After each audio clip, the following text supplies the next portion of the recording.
देवताओं, ऋषियों और स्त्रियों पर अत्याचार। उसने स्वर्ग पर आक्रमण किया, इंद्र को हराया और देवी अदिति के कुंडल तक छीन लिए। यही नहीं रुका, उसने 16,000 राजकुमारियों का अपहरण किया और उन्हें अपने महल में कैद कर लिया। कोई उसके सामने टिक नहीं पाता था।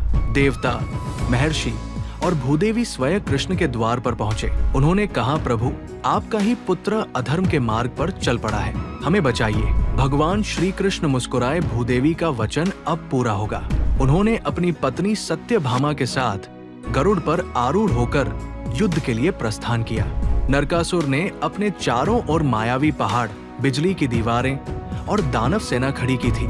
कृष्ण ने सुदर्शन चक्र और शारंग धनुष से असुरों का नाश किया, लेकिन जब कृष्ण ने नरकासुर पर वार किया, वो वार वापस पलट गया।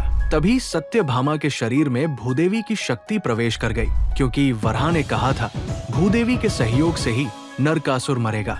सत्यभामा ने अपने धनुष से एक तीव्र बाण छोड़ा और वो नरकासुर के हृदय में जा लगा। नरकासुर जमीन पर गिर पड़ा और कहा, प्रभु, मुझे क्षमा करें, मैं आपका ही अंश हूँ। कृष्ण ने करुणा से मुस्कुराकर कहा, पुत्र, तुम्हारे पापों का अंत हो गया, अब तू वैकुंठ को जाएगा। मरते समय नरकासुर ने एक वर मांगा, मेरे मरण के दिन जो मनुष्य स्नान कर पूजा करेगा वो नरक से मुक्त हो। कृष्ण ने वर स्वीकार किया।